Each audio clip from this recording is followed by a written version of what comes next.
E a live de hoje é sobre o Mossad, também conhecido, quer dizer, Mossad é instituto, né? Significa instituto. O instituto, o nome é interessante, para informações e operações especiais. Essa é uma continuação da live da semana passada. Live da semana passada que foi sobre os serviços de inteligência israelenses.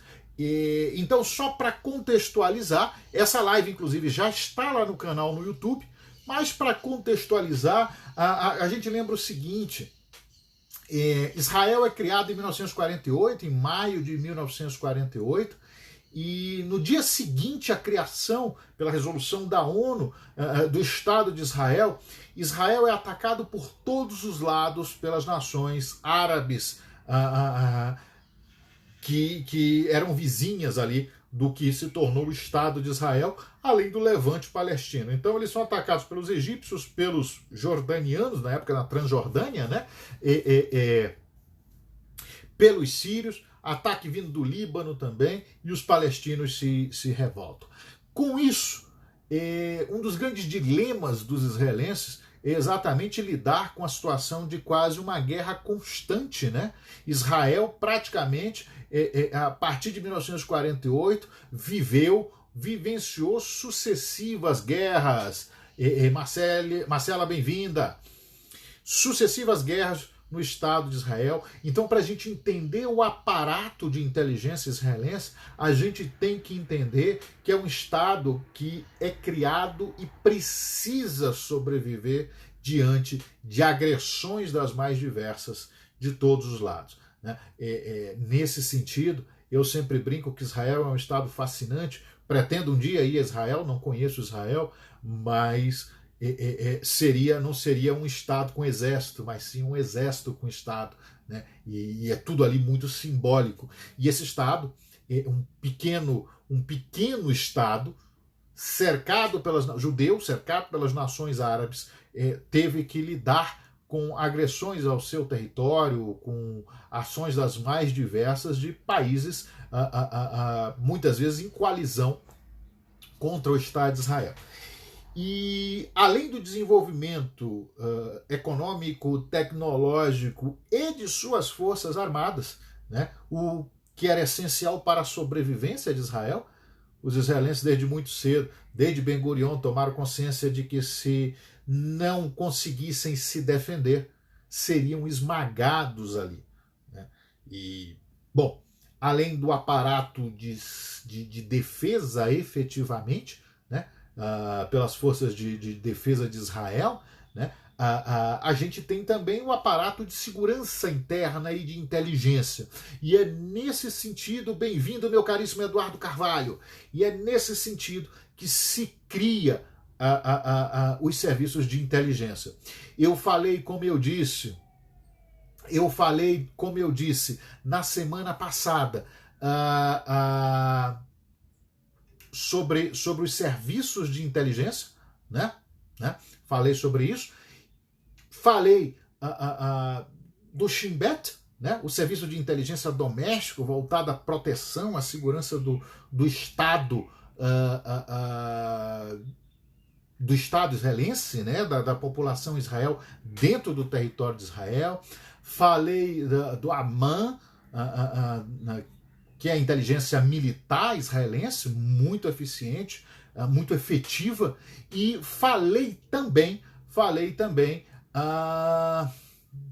da Aliá, né, que foi a inteligência voltada a receber os imigrantes, a identificar os imigrantes, trazer os imigrantes para Israel, que também era uma questão de sobrevivência. Era uma questão de sobrevivência, né?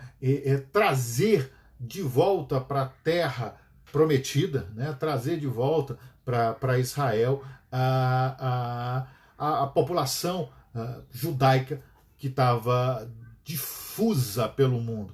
Vale lembrar que a gente tem a grande diáspora em 70 depois de Cristo, né? E a criação do Estado de Israel gerou uma grande esperança para todos os judeus que viviam literalmente sobre a face da terra. Suzane, bem-vinda! Bem-vinda, Suzane! Bom, Não vou voltar aos serviços de inteligência militar, interna e de imigração, e vou me concentrar um pouquinho no Mossad, né? A ideia é conversar um pouquinho sobre o Mossad e conversar também sobre grandes operações da inteligência. O Mossad ele tem uma particularidade. O Mossad vem de instituto, né? E o nome do Mossad é esse mesmo. O nome do Mossad é esse mesmo, é Instituto para Informações e Operações Especiais. E o que é o Mossad? É o Serviço de Inteligência Externa. A inteligência externa de Israel fica a cargo do Mossad, tá? Ou seja, todas as operações para fora, além das fronteiras israelenses e das mais diversas, são conduzidas pelo Mossad. Algumas delas, inclusive, em parceria com a inteligência militar, né? Em parceria com a inteligência militar, usando forças especiais, dependendo do tipo de operação. É importante entender isso como um conjunto, um sistema de organizações que interagem, porque é uma questão de sobrevivência. O Marcel está comentando aqui, bons em Mint, é isso mesmo. São excelentes em inteligência humana, inteligência relacionada a fontes humanas. E isso foi um primeiro ativo muito interessante do Mossad em especial, porque ele conseguia recrutar pessoas pelas comunidades judaicas em todo o mundo. E com diferentes perspectivas, com distintas habilidades, inclusive aquelas muito importantes para o pessoal de inteligência, né? Aquelas relacionadas a fontes humanas. Nesse sentido, os quadros do Mossad são de um nível altíssimo em termos de efetividade e qualidade. Em alguns serviços isso não acontecia, mas no Mossad se preza muito por isso. De novo, agentes, e eu vou usar o termo que não é muito correto usar o termo agente, mas para ficar numa linguagem comum, os agentes do Mossad muitas vezes têm originalmente distintas nacionalidades, né? Então vale a pena entender isso. Defesa dos interesses de Israel no exterior, fazendo tudo que fosse necessário para garantir a segurança do Estado, da população e esses interesses também. Eu anotei aqui que o Mossad foi criado em 13 de dezembro de 49. A gente viu que o Shin Bet é criado logo no início de 49. Né? Israel criado em 48, portanto o país estava saindo, estava envolvido naquela guerra de independência e quando consegue respirar, se percebe a necessidade de um serviço de inteligência externa. E aí o Mossad é criado, portanto, aí já vão muitas décadas de um serviço tremendamente eficiente. Léo, bem-vindo! Um outro dado interessante, é um serviço civil, e é ligado diretamente ao primeiro-ministro. O que é uma prática importante para o setor de inteligência, ser ligado diretamente ao tomador de decisão, né? Isso é importantíssimo. E no caso tanto do Shin Bet como do Mossad, os dois são ligados ao primeiro-ministro. Uma outra particularidade, eu comecei a falar dela na semana passada, muito interessante também, sobre o Mossad, é que o Mossad ele não tem uma estrutura, ele não é legalmente definido. Quando se cria o Mossad, inclusive, o Mossad não existe. Eu digo, o que eu estou querendo dizer? Durante décadas, o Mossad não existia como instituição. O que o coloca fora, inclusive, dos aparatos de controle legal do Estado de Israel, né? É interessante, é como se fosse um ente inexistente ali, mas funciona bem e trabalham direito. E aí você me pergunta, como isso é possível numa democracia? E é inegável que o Estado de Israel é uma grande democracia, né? Como é que isso é possível numa democracia? Isso é possível quando se tem um imperativo da segurança e a necessidade ali, né, e cada um sabe onde o seu calo aperta, os israelenses sabem a importância de ter um serviço de inteligência, no caso aí um serviço de inteligência externa, eficiente, eficaz, efetivo e que realmente está cuidando do seu povo. Então, é uma particularidade interessantíssima. Naquele modelo democrático é um ente que não existe formalmente, mas que tem orçamento, que tem funcionários e que atua há décadas, né?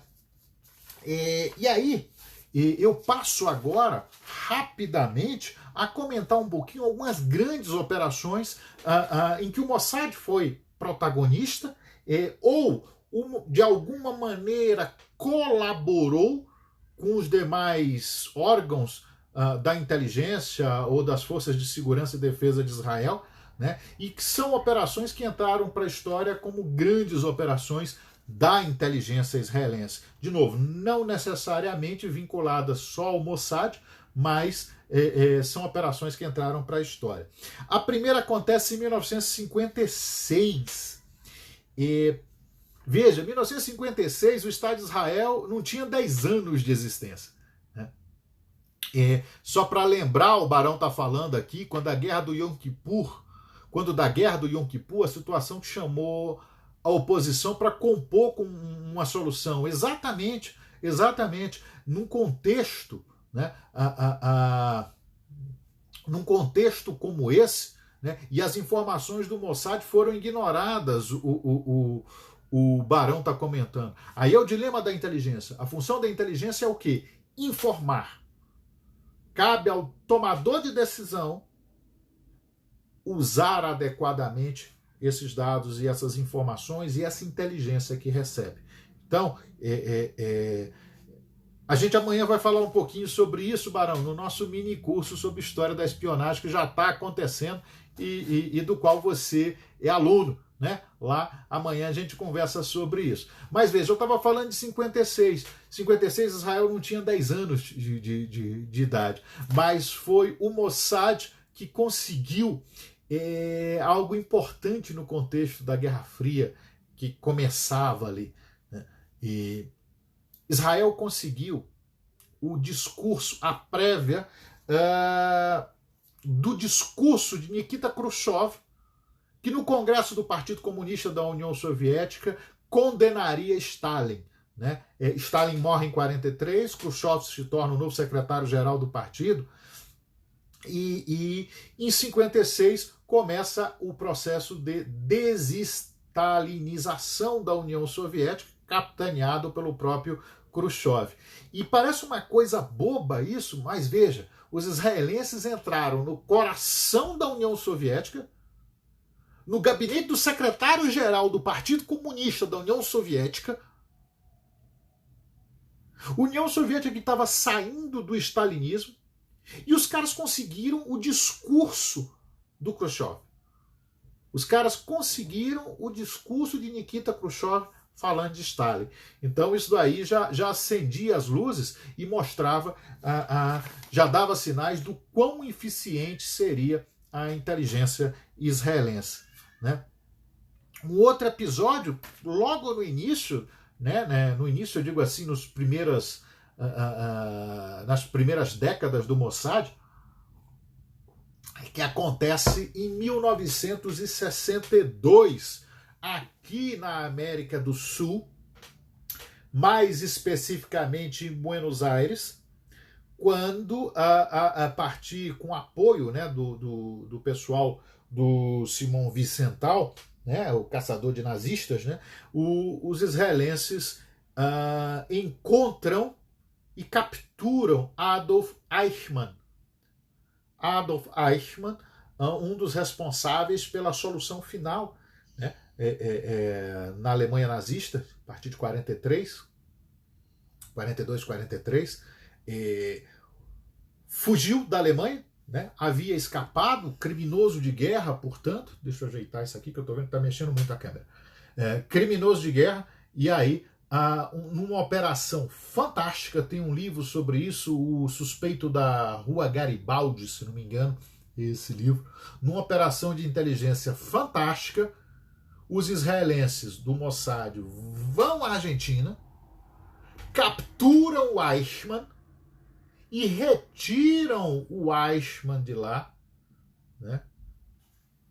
Por via aérea, no avião da El Al, os caras tiram ele de lá e levam para Jerusalém, onde ele seria julgado e condenado à morte por crimes de guerra e crimes contra a humanidade, né? Mas é uma operação que reverberou muito, né? O mundo prestou atenção, porque ali se viu não só a relevância, mas a eficiência e a atuação muito pontual da inteligência israelense. Então, a captura de Eichmann pelo Mossad foi interessantíssimo. É isso mesmo, Ivanildo. Mossad captura Adolf Eichmann. Então tem o livro que se chama O Suspeito da Rua Garibaldi, onde se conta um pouco isso. Porque Rua Garibaldi era onde estava morando o Eichmann, com uma identidade falsa, né? Identidade secreta, uma identidade falsa, e mesmo assim foi identificado e capturado. E isso gerou um impacto muito grande também, porque ainda naquela época havia vários nazistas que conseguiram fugir, né, ao final da guerra, e Israel deu um recado que onde esses nazistas estivessem, eles não descansariam, né, porque os israelenses também não descansariam até encontrá-los, capturá-los e levá-los a julgamento. Então foi uma grande operação da inteligência israelense. Eu anotei aqui uma outra operação interessantíssima acontecida no dia 16 de agosto de 1966. Veja, em 1966 Israel não tinha 20 anos. Israel não tinha 20 anos em 66, que foi a famosa Operação Diamante. E o que foi a Operação Diamante, né? Ela, por meio da Operação Diamante, eu anotei aqui, usina atômica iraniana. Eu vou falar, Eduardo, boa. Eu vou falar dessa operação mais recente, né? Mas tem a iraquiana também, né? Bom, em 66, o que os israelenses fizeram? Eles conseguiram simplesmente trazer um MiG-21 soviético para Israel. É isso mesmo, exatamente. Eles roubaram, conseguiram recrutar um piloto, né, iraquiano, salvo engano, e esse MiG que estava na mão dos árabes foi trazido para o Estado de Israel. E aí, claro, a engenharia reversa fez a festa.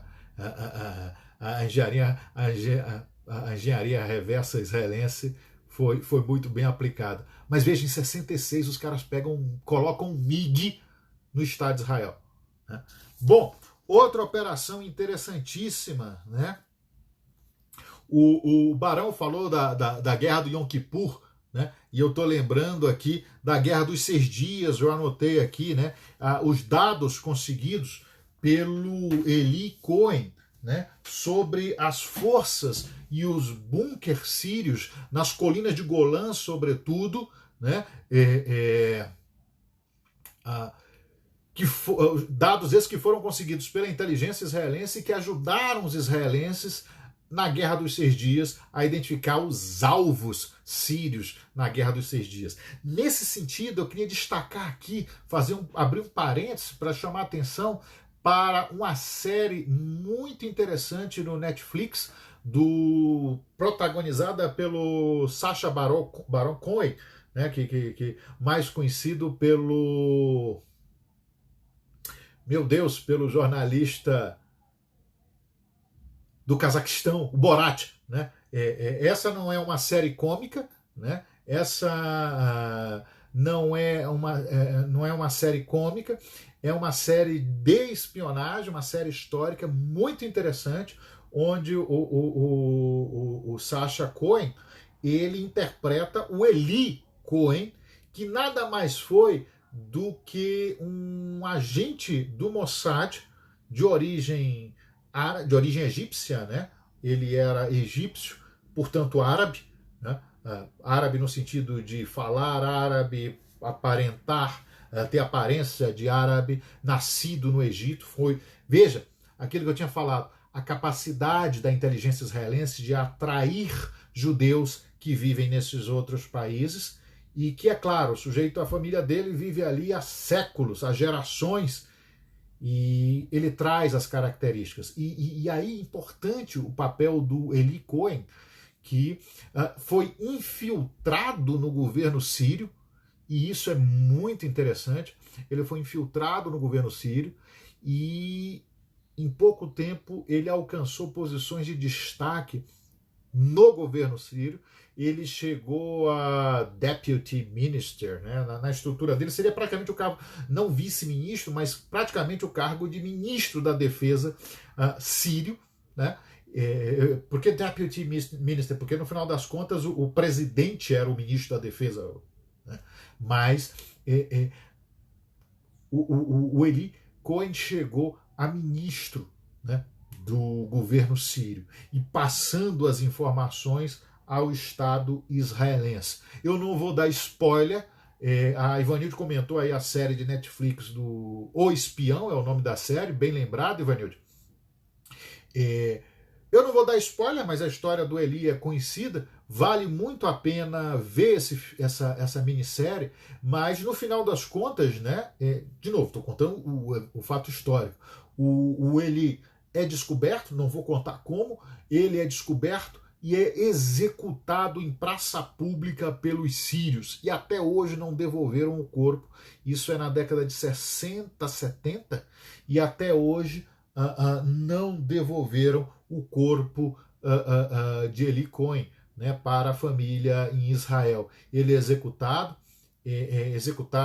em praça pública, na frente do presidente sírio, né, mas, sem dúvida nenhuma, foi um dos grandes espiões, um dos grandes heróis da história de Israel, né, alguém que passou para as autoridades israelenses inteligência de altíssimo nível sobre posições e ações do inimigo, né? Do inimigo ali no caso, do inimigo sírio.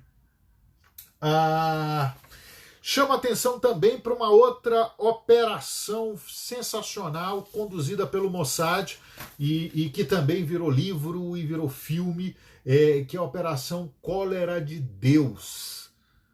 A Operação Cólera de Deus foi a operação desencadeada pela inteligência israelense em razão do assassinato dos atletas israelenses nos Jogos de Munique, né?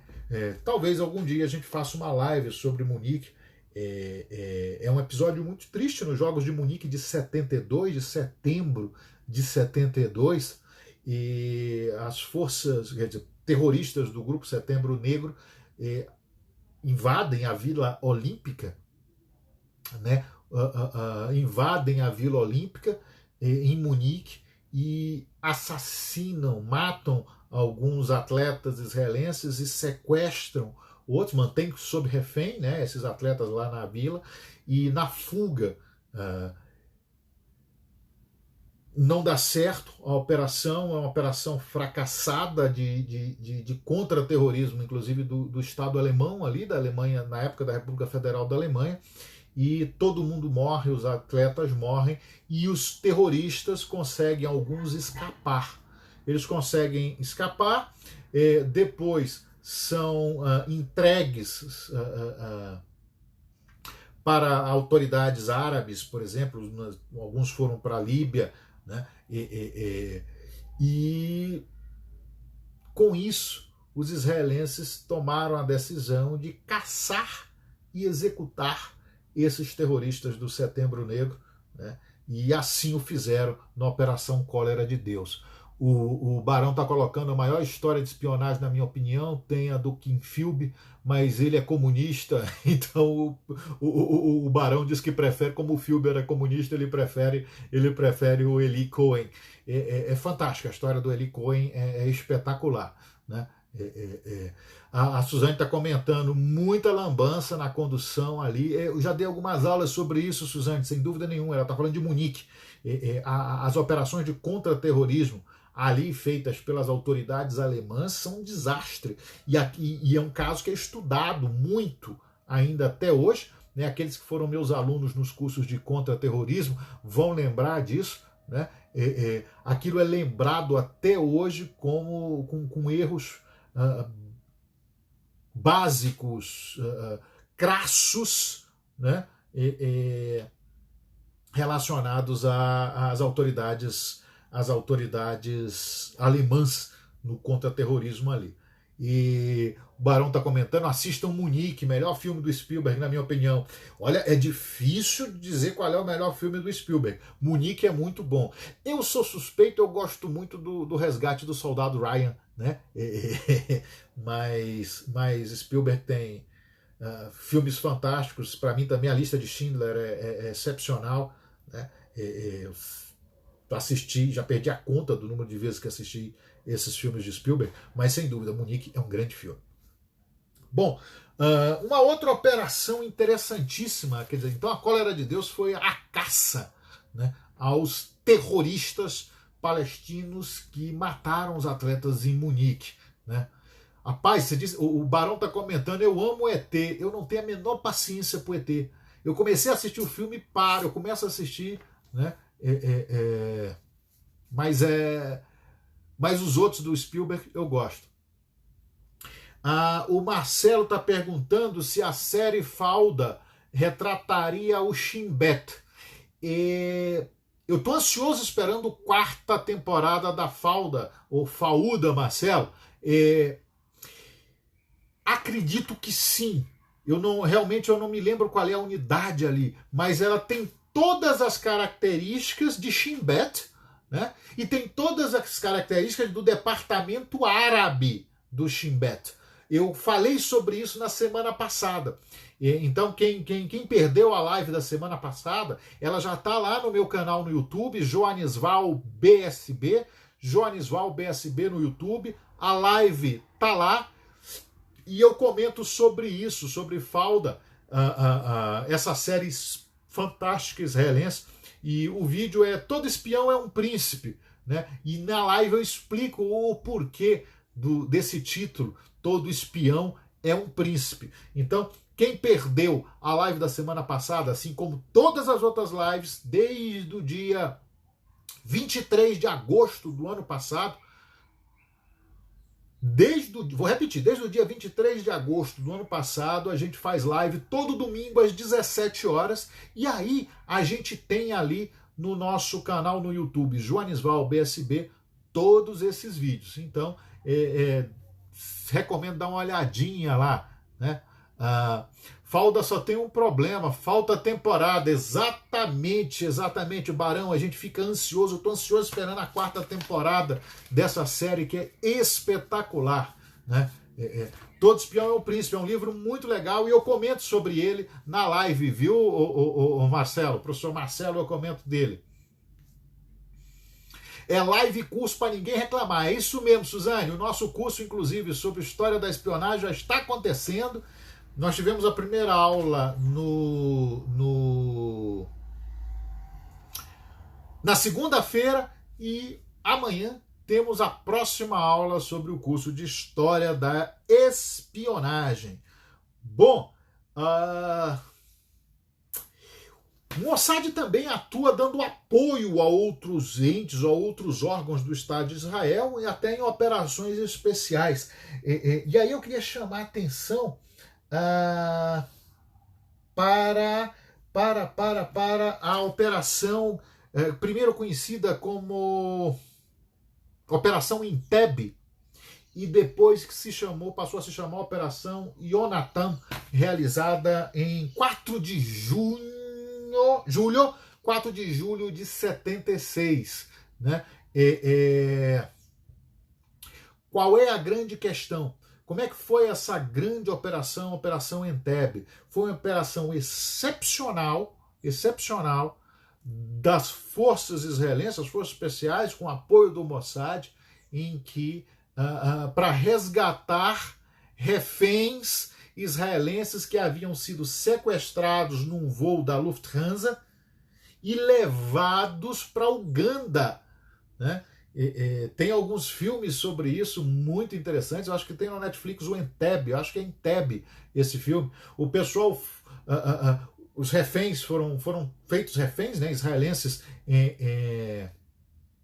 nesse voo da Lufthansa ou era da Air France, não me lembro, e são levados para Uganda. Na época, Uganda estava sob o regime de Idi Amin Dada, né? Idi Amin Dada, e que deu guarita para esses terroristas. Havia inclusive alemães, né? E aí tem uma pegada psicológica grande também, alemães junto com os palestinos aí sequestrando israelenses e colocando a vida deles em risco.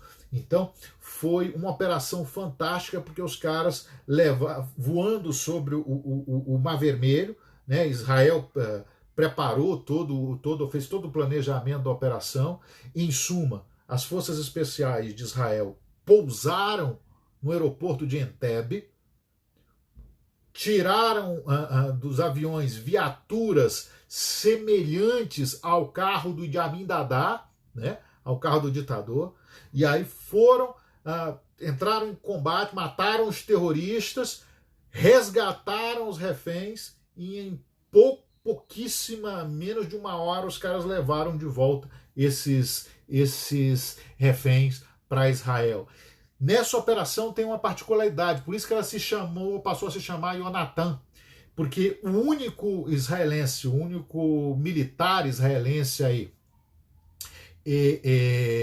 que morreu nessa operação foi o Yonatan Netanyahu. Alguém comentou aí, tá? Os comentários às vezes passam muito rápido, eu não consigo ver.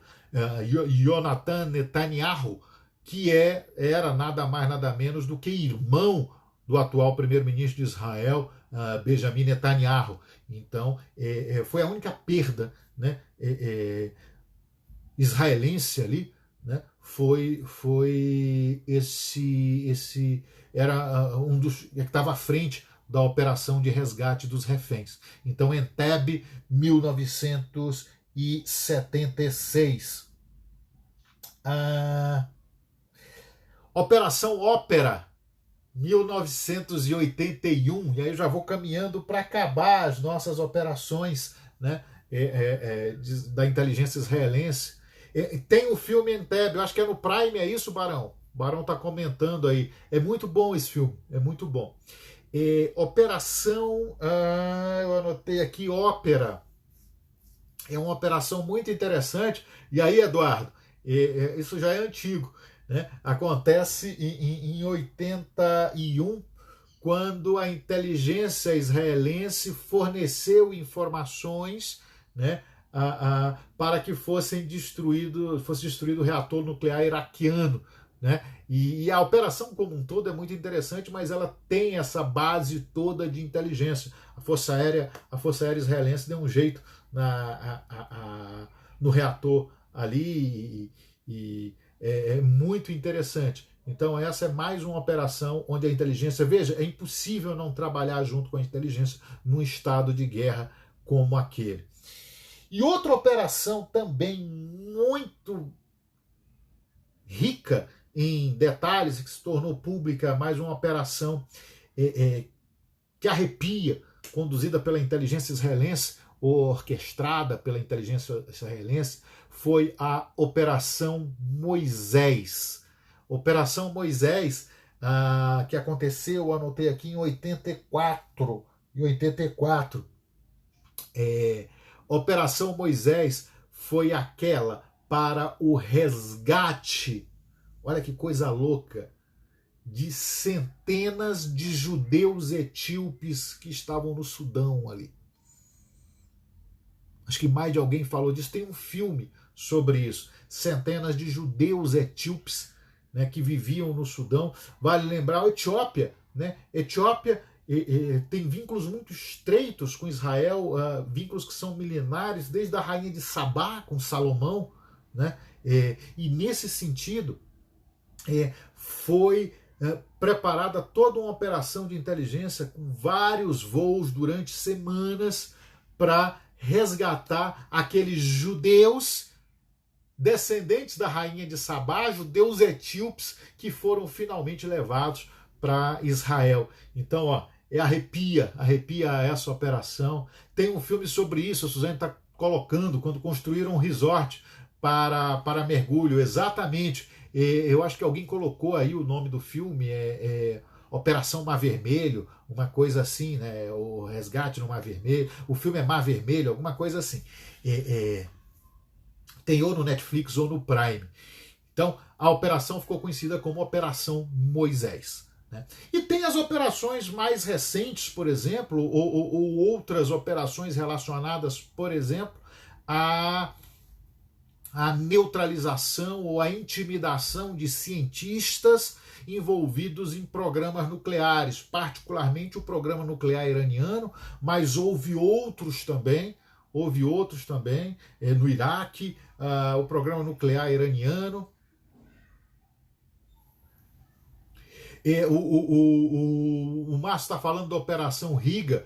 Tem várias, Márcio, tem várias. Sobretudo para a captura dos nazistas também, ou de quem havia colaborado com os nazistas no extermínio dos judeus, né? E agora, mais recentemente, sobretudo a partir da década de 80, né, a gente tem operações para eliminar, ou intimidar cientistas que porventura tivessem envolvidos em pesquisas e no desenvolvimento de tecnologias que poderiam gerar uma ameaça ao Estado de Israel. E aí o Eduardo Carvalho lembrou há pouco tempo dos reatores do Irã, né? O programa nuclear iraniano foi atrasado várias vezes em razão de operações de inteligência, e nada disso que eu estou dizendo aqui é reservado, tudo isso é público, foi a público, em razão de operações de inteligência, né, promovidas por Israel e sobretudo pelo Mossad, né, particularmente pelo Mossad, que iam desde se colocar bombas em carros de cientistas iranianos ou a serviço do Irã, explodiam os caras, ou execução naquela forma mais clássica, os caras na moto metralhando o cientista entrando no carro, ou outras também operações relacionadas, por exemplo, uma que ficou clássica, acho que tem 10 anos já, a do Stuxnet, né? A do vírus que os israelenses botaram, né? O Stuxnet nos sistemas iranianos e acabaram com as centrífugas iranianas ali, né? Então, alguns reatores iranianos alguns projetos nucleares iranianos foram travados ou atrasados ou destruídos, né, pela ação da inteligência israelense. Porque isso é uma questão de sobrevivência. Mais de uma vez, autoridades iranianas já declararam que tem como um dos objetivos destruir o Estado de Israel, acabar com o Estado de Israel. Isso é muito forte, né? Um país dizer que tem por objetivo destruir o outro. Então, a preocupação dos israelenses se esses caras conseguirem desenvolver armas nucleares, eles vão jogar isso em Israel. E é por isso que a inteligência israelense é tão eficiente. Bom, a ideia era trazer um pouquinho de algumas dessas operações, citar algumas dicas de livro, filme, né? Eu falei todo Espião e o Príncipe, falei também desses filmes, dessas séries, e a gente compartilha um pouco, então, dessas questões relacionadas à inteligência de Israel. Vamos ver algumas perguntas. A Suzane colocou aqui.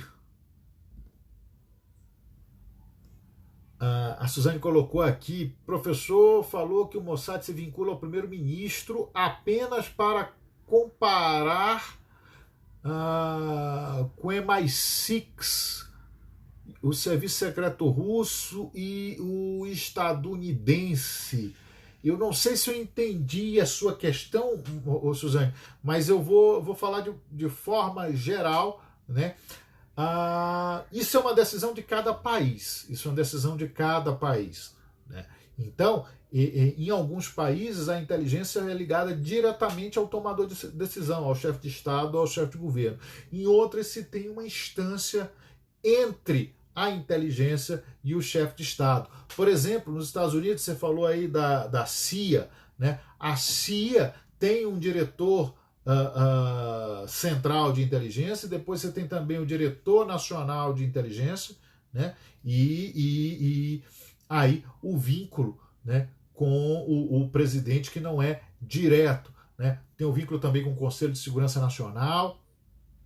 Na União Soviética era diferente. Na União Soviética também a gente já fez inúmeras lives falando da estrutura, né? Da estrutura dos serviços de inteligência soviéticos.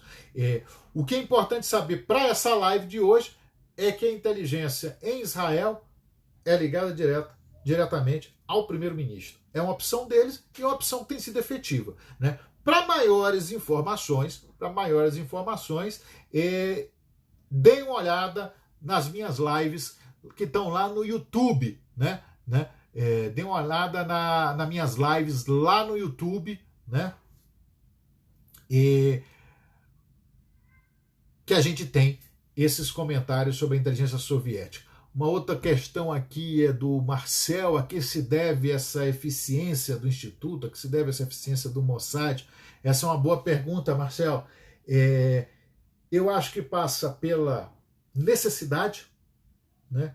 Necessidade fundamental, questão de sobrevivência. Ou eles são eficientes ou eles não sobrevivem. E ali não é brincadeira, ali é um contexto de guerra, ali é um contexto de ações contra o Estado e a sociedade que são muito significativas e o tempo todo. Ali é uma necessidade de sobrevivência. E, nesse sentido, a genialidade do povo israelense, do povo judeu, né, que, no final das contas, é uma mistura de perspectivas, né? Se a gente imagina que o Estado de Israel é criado com judeus que vêm de todos os cantos do mundo, dos Estados Unidos, da Rússia, da Europa, da América do Sul, da Ásia, né? Aquilo cria um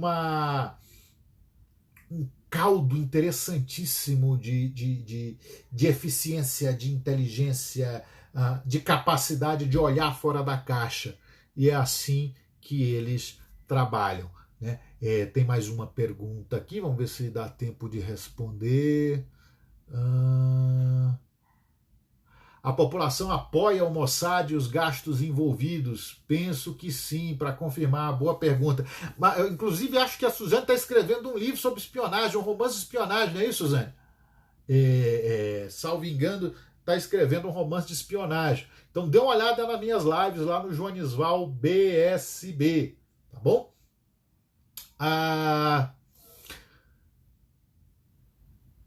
população israelense tem plena consciência da importância dos seus serviços de inteligência. Isso é importante ter em mente também. Isso é importante ter em mente. A população sabe o quanto que esses serviços são importantes, de novo, para a garantia do Estado e da sociedade, tá? Então, sim, tem o apoio da sociedade israelense, né, de maneira geral. Quem vive em Israel sabe dos riscos que o país corre, que a população corre, e do quão importante é ter um aparato de inteligência eficiente naquela democracia, até para garantir a democracia israelense. Bom, são 18h10, já avancei muito na live. Eu vou encerrar agora. Quero agradecer muito a todos que participaram dessa live. Eu acredito que ainda hoje eu consiga subir, senão até quarta-feira ela vai estar no nosso canal no YouTube, Joanisval BSB. O Paulo Henrique colocou aqui: o Mossad ajudou até mesmo contra o Covid. Ali, meu caro, é o Estado todo trabalhando nesse sentido, né? O Estado todo trabalhando nesse sentido, tá? É isso. ou todo mundo se junta para combater esse vírus, ou fica muito complicado. Fica muito complicado. Bom, de novo, obrigado, 18h10, a gente tem que avançar, tem que encerrar já. Desejo a vocês todos uma ótima semana, obrigado por participar da live, obrigado pelas perguntas, pelos comentários, nem todos eu consigo ver, passa muito rápido aqui para mim, né? E tenham uma ótima semana, se cuidem. Na semana que vem a gente está de volta no mesmo bate-horário, às 17 horas, no mesmo bate-canal, aqui no nosso perfil no Instagram e depois no perfil no canal do YouTube Joanisval BSB. Curta, veja os vídeos no canal, se inscreva no canal, por favor, e por favor, divulgue o nosso canal no YouTube. Obrigado a todos. Aqueles que são os nossos alunos do curso de História da Espionagem, amanhã às 8 horas a gente tem a nossa aula. Então eu aguardo vocês. Amanhã nos vemos às 8 horas, os alunos do curso de História da Espionagem. O pessoal está gostando. Obrigado, Eduardo. Obrigado, Suzane, Sandra. Eu é que agradeço. O pessoal está gostando do curso. Quem perdeu o curso de História da Espionagem, perdeu. Mas está muito divertido. A turma a gente está aprendendo muito ali. Todos nós. Bom, tenham uma ótima semana. Fiquem com Deus. Até o próximo domingo. Abraço!